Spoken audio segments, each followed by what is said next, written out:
Hello everyone, I welcome to Sri online and offline coaching classes Nilanga. And before, I hearty congratulations who prepares for all competitive exams. सर्वांना माझ्याकडून खूप खूप शुभेच्छा.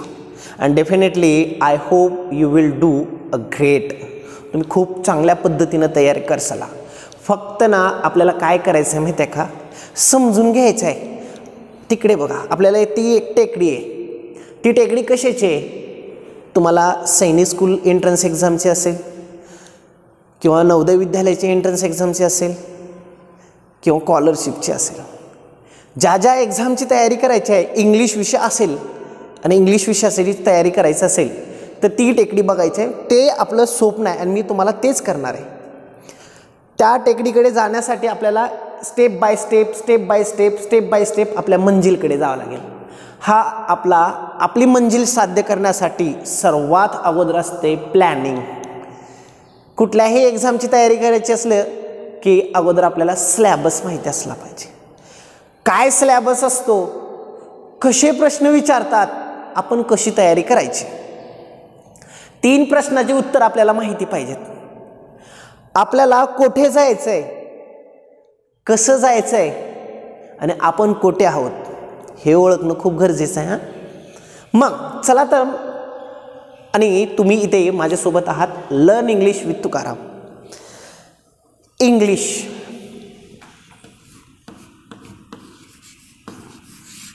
आता syllabus आहे ना, तुम्हाला खूप शॉर्ट करून सांगतो मी. डिटेल्समध्ये मी इकडे देईन. इंग्लिश शिकताना 2 गोष्टी इम्पॉर्टंट आहेत.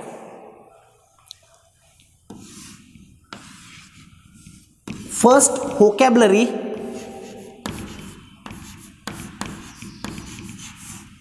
व्होकॅब्युलरी म्हणजे वर्ड्स बरं का, शब्दार्थ माहिती असणं गरजेचं आहे. आणि दुसरी गोष्ट आहे ग्रामर.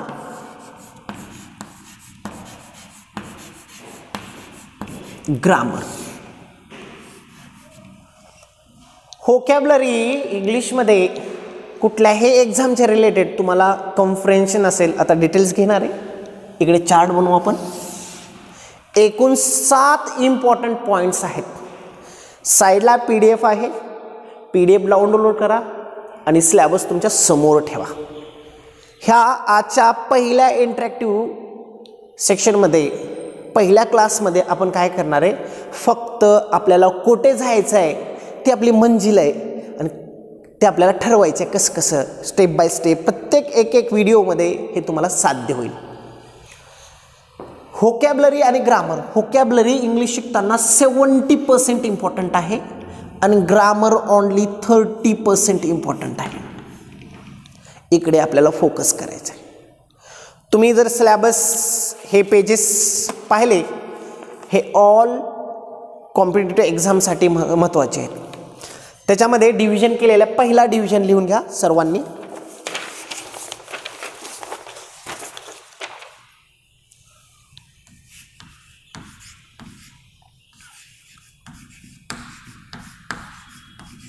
व्होकॅब्युलरी, पहिला डिव्हिजन आहे व्होकॅब्युलरी. आता व्होकॅब्युलरीमध्ये काय काय प्रश्न असतात. प्रत्येक एक्झाममध्ये सिनोनिम्स आणि अँटोनिम्स असतात. सिनोनिम्स म्हणजे सिमिलर वर्ड्स, अँटोनिम्स म्हणजे अपोजिट वर्ड्स. आलं लक्षात? होमोफोन्स असतात. त्याचबरोबर प्रिफिक्स आणि सफिक्स असतात. प्रिफिक्स काय आहे, सफिक्स काय, प्रत्येक व्हिडिओमध्ये क्लिअर होणार आहे. फक्त तुम्हाला काय करायचं आहे, आजच्या ह्या व्हिडिओमध्ये इंट्रोडक्शन करणार आहे. बघा, 6च्या 6 पॉईंट मी डिस्प्ले करतो. बघा, पहिला सेक्शन आहे व्होकॅब्युलरी. हे तुम्ही प्रिंट साईडला ठेवा म्हणजे कळेल. व्होकॅब्युलरीमध्ये तुम्हाला वर्ड फॉर्मेशन आहे. आता वर्ड फॉर्मेशन म्हणजे जसं एक एक्झाम्पल देतो. रूट वर्ड आहे, यूज आहे हा शब्द. यूजचं युजफुल केलं आपण, जो फुल लागला ह्याला वर्ड फॉर्मेशन म्हणतो. युजलेस हा शब्द तयार केला मी, युजलेस हा शब्द तयार केला म्हणजे फुल आणि लेस मी कनेक्ट करून वर्ड फॉर्मेशन तयार केलं. आलं. त्यानंतर होमोफोन्स. आता हे होमोफोन्स काय असतात? त्यांचा आवाज एकच असतो, the same sound but different spelling and different meaning. डिटेल्समध्ये एक एक व्हिडिओ आपण क्लिअर करणार आहोत. फक्त ओव्हरऑल आपल्या ह्या स्लॅबसवरती नजर टाकायचं आहे आपल्या मंजिलपर्यंत पोहोचण्यासाठी. सिनोनिम्स आहेत, अँटोनिम्स आहेत, कंपाऊंड वर्ड्स आहेत. आता कंपाऊंड वर्ड्स म्हणजे काय? दोन शब्द मिळून एक शब्द तयार होतो. जसं सन आणि फ्लावर. सन म्हणजे सूर्य आणि फ्लावर, सनफ्लावर म्हणजे सूर्यफूल. माहिती आहे ना? टूथ आणि ब्रश, टूथब्रश आहेत ना, असे त्याला कंपाऊंड वर्ड्स म्हणतो. वन फॉर मेनी, अनेक शब्दांना एक शब्द यूज करतो. त्यानंतर पझल असतात, अरेंज इन अल्फाबेटिकल ऑर्डर. आता एका गोष्टीकडे मी रिवाइज करतो. इंग्लिश शिकताना सर्वात अगोदर भाषा कशापासून तयार होते? तर लेटर्स पासून होते, म्हणजे अक्षरापासून तयार होते. लेटर्स. इंग्लिशमध्ये किती लेटर्स आहेत त्याचा अभ्यास करायचा आपल्याला. 26 लेटर्स आहेत. तर 26 लेटर्स पासून अनेक शब्द तयार होतात. The group of words, the group of letters म्हणजे अनेक अक्षरांचा शब्द होतो, ते मीनिंग असतं त्याला, म्हणजे वर्ड्स. अनेक शब्द जर आले, ग्रुप ऑफ वर्ड्स, त्याला आपण सेंटेन्स म्हणतो. आणि एक तुम्हाला सांगू, लेटरचा अभ्यास करायचा. फक्त 26 अक्षर आहेत, ए बी सी डी, एवढंच नाही आहे, तर त्यांचा आवाजांचा फोनेटिक्सचा अभ्यास केला पाहिजे. म्हणजे 26 अक्षरांचे एकूण 44 आवाज होतात. ते जर शिकलात बऱ्यापैकी अल्फाबेटिकल ऑर्डर, त्यानंतर सिंग्युलरचं प्युरल करताना काय चेंजेस होतात, करेक्ट स्पेलिंग वर्ड काय काय मिससेलेनियस आहेत, ते तुम्हाला इथे क्लिअर होईल. नंतर वर्ड्स गेम आहे, शब्दांचा गेम आहे. जसं पझल असतो, वर्ड रजिस्टर असतात, रिलेटेड वर्ड्स लिहायचे असतात. जसं क्लासच्या रिलेटेड वर्ड्स तुम्हाला सांगायचे असतात पटकन सुचल्यानंतर. त्यानंतर ग्रामर. आता ग्रामर म्हणल्यानंतर ऑब्वियसली पार्ट ऑफ स्पीच आलं. नाऊन काय, प्रोनाऊन काय, ॲडजेक्टिव्ह, वर्ब्स, प्रिपोजिशन्स, हे फक्त पार्ट ऑफ स्पीच. लेटर झाल्यानंतर वर्ड्स. त्यानंतर आहे चौथा पॉइंट, लँग्वेज स्टडी. आता लँग्वेज स्टडीमध्ये काय, तर पंच्युएशन मार्क्स, कुठे फुल स्टॉप, कुठे एक्सक्लेमेटरी मार्क, क्वेश्चन मार्क, जे स्टेटमेंटवाले सेंटेन्स असतात, इम्पेरेटिव्ह सेंटेन्सेस असतात, त्यांना काय करायचं. नंतरचा पार्ट आहे सेंटेन्सचा. ह्याच्यावरच ग्रामर आहे. लेटर्स, वर्ड्स, सेंटेन्सेस, ह्याच्यामध्ये सगळं आहे. त्यानंतर क्रिएटिव्ह रायटिंग. आता क्रिएटिव्ह रायटिंगमध्ये तुम्हाला पॅरेग्राफ रायटिंग दिली जाईल, स्टोरीज असतील, ऑटोबायोग्राफी असेल, शॉर्ट एखाद्या लीडर्सबद्दल, एखाद्या पर्सनॅलिटीबद्दल तुम्हाला लिहायचं असतं, व्यक्तीबद्दल लिहायचं असतं, आणि इनफॉर्मल लेटर असेल. सर्वात महत्त्वाचा शेवटचा पॉईंट आहे, हे दोन मिससेलेनियस हे आर्टिकल असतात. त्याच्यामध्ये नॉन इंग्लिश वर्ड्स असतात. त्यानंतर charts, days, months of year, असे सिंपल क्वेश्चन्स विचारले जातील मिससेलेनियसमध्ये. आणि रीडिंग कॉम्प्रिहेन्शन म्हणजे सर्वात महत्त्वाचं. हे सगळं शिकल्यानंतर तुम्हाला कधी रीडिंग कॉम्प्रिहेन्शन, रीडिंग स्किल आली पाहिजे. वॉट एव्हर वी रीड, आपण जे काही वाचतो ना ते आपल्याला समजलं पाहिजे. We have to understand it, आपल्याला ते समजलं पाहिजे. हे सर्वात महत्त्वाचा तुमचा मेन हेतू असतो. लँग्वेजमध्ये तुमची ॲबिलिटी तुमचं स्किल ओळखण्याचं हे सर्वात बेस्ट वे आहे. म्हणून हे काही सगळं काही जे ग्रामर आहे आपल्याला शिकल्यानंतर आपलं रीडिंग स्किल म्हणजे कॉम्प्रेहेन्शन, आकलन, तुम्हाला किती आकलन होते, तुम्हाला किती समजते. आता मी जेवढं काही तुम्हाला बोलले, जे काही सांगितले, आता तुम्हाला प्लॅन कळाला आहे. इंग्लिश शिकताना 2 इम्पॉर्टंट गोष्टी आहेत. एक आहे व्होकॅब्युलरी आणि दुसरं आहे ग्रामर. आता प्रत्येक व्हिडिओमध्ये मी एक व्हिडिओमध्ये मी काय शिकवणार आहे तुम्हाला, ग्रामरचे एक रूल शिकवणार आहे. पण ह्या लेक्चरमध्ये मी तुम्हाला एक ग्रामरचा रूल शिकवणार आहे.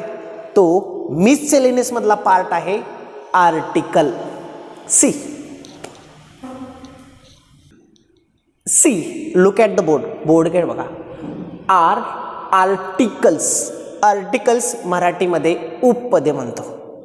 इंग्लिशमध्ये 2 पद्धतीचे आर्टिकल्स आहेत. There are 2 types of articles. The first is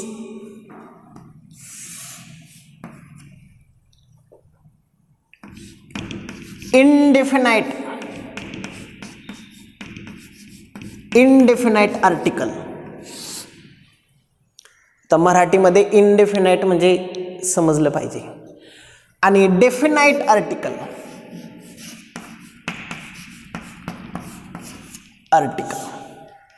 indefinite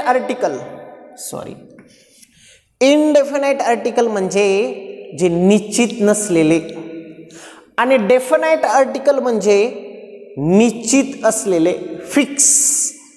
आणि हे अनफिक्स. एखादी गोष्ट नक्की असेल तर त्याला डेफिनाइट म्हणतो. आणि जर एखादी गोष्ट इनडेफिनाइट असेल तर अनिश्चित आहे, खात्री नाही, सांगता येत नाही. 2 आहेत पार्ट. इनडेफिनाइट आर्टिकलमध्ये अ आणि ॲन, आणि डेफिनाइट आर्टिकलमध्ये द. तर इंग्लिशमध्ये 3 आर्टिकल्स आहेत, अ, ॲन, द. अ आणि ॲन चा अर्थ आहे एक, 1. अ आणि ॲन चा अर्थ आहे 1, एक. आणि द चा फिक्स, ह्याचा सुद्धा अर्थ आता सांगता येत नाही, पण हा फिक्स करतोय. दॅट पासून झालेला आहे. डेटरमायनर आहे, निश्चित करतो. काय करतो? निश्चित करतो. आता फॉर एक्झाम्पलमध्ये एक सेंटेन्स बघू. I have a book. माझ्याकडे एक पुस्तक आहे. ते तुम्हाला माहित नाही ते कोणतं पुस्तक आहे. आणि मी जर असं सेंटेन्स यूज केलं, आय हॅव द बुक. आता तुम्हाला माहिती आहे माझ्याकडे कोणतं पुस्तक आहे. द फिक्स करतोय. I have the book. The book म्हणजे माझ्याकडे पुस्तक आहे ते तुम्हाला माहीत आहे. सैनिक स्कूलचं इंग्लिशचं आहे का, नवोदयचं इंग्लिशचं आहे का, स्कॉलरशिपचं इंग्लिशचं आहे हे तुम्हाला माहीत आहे. कळालं? या पद्धतीनं ह्याच्यातला 2 महत्त्वाचा डिफरन्स आहे, अ आणि ॲन. आपण अ आणि ॲनकडे बघू. सी, अ आणि ॲन हे 2 आर्टिकल्स आहेत. अ आणि ॲन, अ आणि ॲन हे आता कुठे वापरायचं हे बघायचं आहे. आता त्यासाठी तुम्हाला 26 जे लेटर्स आहेत, अल्फाबेट आहेत, ते आता उपयोगात पडणार आहेत आपल्याला. अ आणि ॲनचा अर्थ आहे एक. अ कधी यूज करतो तर कॉन्सनंट. कॉन्सनंट म्हणजे व्यंजन, व्यंजन. आणि वॉवेल्सच्या अगोदर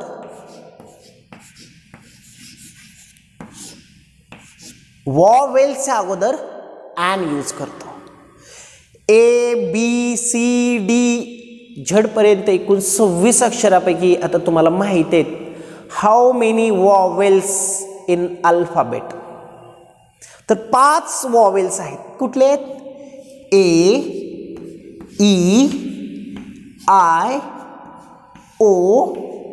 U. ह्या 5 वॉवेलच्या साऊंडच्या अगोदर आपण काय यूज करतो?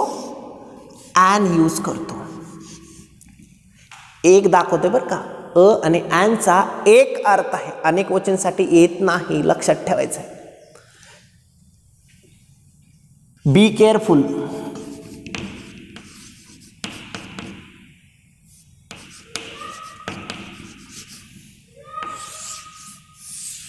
We always use for singular. म्हणजे एक वचनी साठीच वापरतो आणि ॲन. वॉवेल्स AEIOU च्या अगोदर ॲन आणि उरलेले बाकीचे रिमेनिंग 21 कॉन्सनंट आहेत. B, C, F, T, M, N, Z. आता बाकीचे तुम्ही होडका.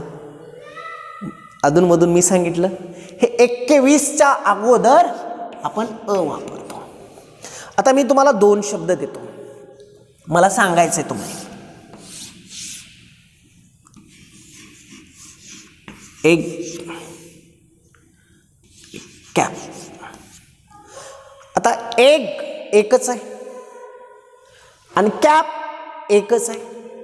आता मला इथे कॅप म्हणू, एग म्हणू का ॲन एग म्हणू?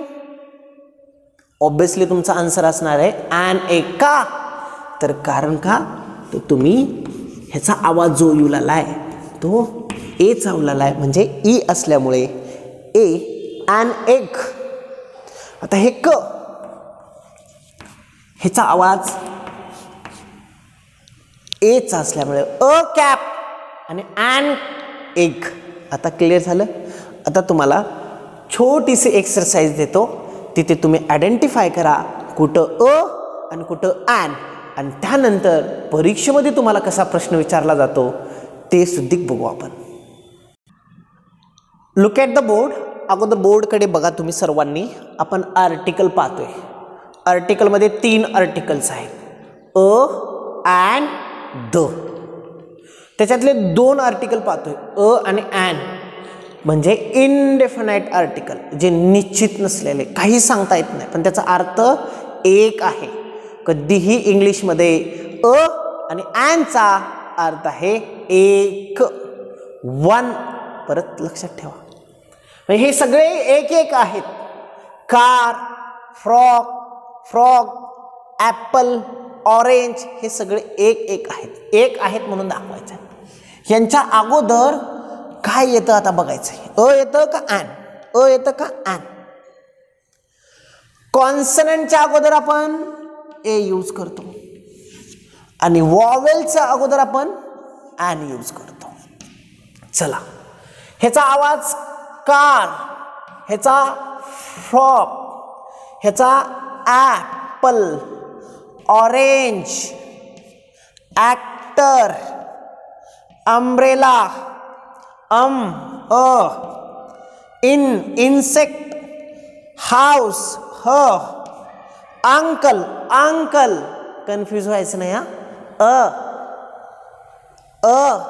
उलाले का नाही? अंकल म्हणजे आहे ना, ह्याचा आवाज अंकल.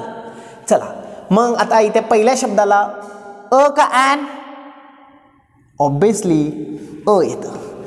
कार, फ असल्यामुळे असल्यामुळे ॲन. का? बघा वॉवेल्स कुठले? AEIOU यांचा आवाज जर कधी येत असेल तर तिथे आपण काय यूज करतो? An. Orange, an orange. Actor, an actor. Umbrella, an umbrella. Insect, an insect. House, house, house. Uncle, आता यू आहे ना, मग तिथे काय वापरायला पाहिजे आपण? का an? An. an uncle, an uncle. या पद्धतीनं हे लक्षात ठेवायचं. बघा इथे दोन पद्धतीचे क्वेश्चन दिल्यात. परीक्षेत प्रश्न कसे विचारतात. Neha saw elephant in a zoo. Zoo मध्ये तिनं हत्ती पाहिला. एक हत्ती पाहिला असं म्हणायचं तिला. मग आता अ वापरू, ॲन वापरू, द वापरू, नो आर्टिकल. आर्टिकल तर येणार. आता एलिफंट असल्यामुळे काय येणार आहे. ॲन. राईट तुमचा आन्सर आहे. अ काय येत नाही कारण का सांगितलं. कॉन्सनंट असेल तर ए म्हणजे अ आणि वॉवेल्स असतील तर ॲन म्हणून ॲन. आणि द कधी वापरायचं आणि नो आर्टिकल कधी वापरायचं ते आपण पुढच्या व्हिडिओमध्ये बघू. आणि लास्ट एक राहिलं सेक्शन बघा. Choose the correct article for the given word. दिलेला एक शब्द आहे हो का ऑरेंज. आता ऑरेंजला काय येतं तुम्हीच आन्सर द्या. आलं लक्षात. तर a an the no article. Obviously definitely आता ह्या ऑरेंजचं तुम्ही आन्सर देऊ शकता. बघा या पद्धतीनं तुम्हाला स्टेप बाय स्टेप दररोजचं एक स्टेप आपल्या मंजिलपर्यंत आपल्याला पोहोचायचं आहे. त्यासाठी प्रत्येक व्हिडिओ सिक्वेन्सनी बघणं गरजेचं आहे. आता आर्टिकल्स पूर्ण आपला लेसन झाला की मग आपण स्टेप बाय स्टेप एक व्हिडिओज बनवू आणि ते नेहमी दररोजचं तुम्हाला वॉच करायचं आहे. नाही जर समजलं परत एक वेळेस बघा. आणि तुमचे काही जरी डाऊट असतील तर तुम्ही बिनधास्त व्हॉट्सअपच्या माध्यमातून तुम्ही कळवा. त्यानुसार पुढच्या व्हिडिओमध्ये मी तुम्हाला मेन्शन करून सांगेन की काय कसं पद्धतीनं सॉल्व करायचं. I hope you enjoyed this lesson. Keep learning, keep practising. फक्त तुम्हाला एक गोष्ट करायचं आहे. दिलेला अभ्यास दररोजचं तुम्हाला कंप्लीट करायचा आहे. आणि ज्या पुस्तक वगैरे रेफर करत असाल ते पुस्तक रेफर साईडला ठेवून जे आन्सर असतील जे क्वेश्चन्स असतील त्याचं रिव्हिजन करायचं आहे, समजून घ्यायचं आहे. Today will stop.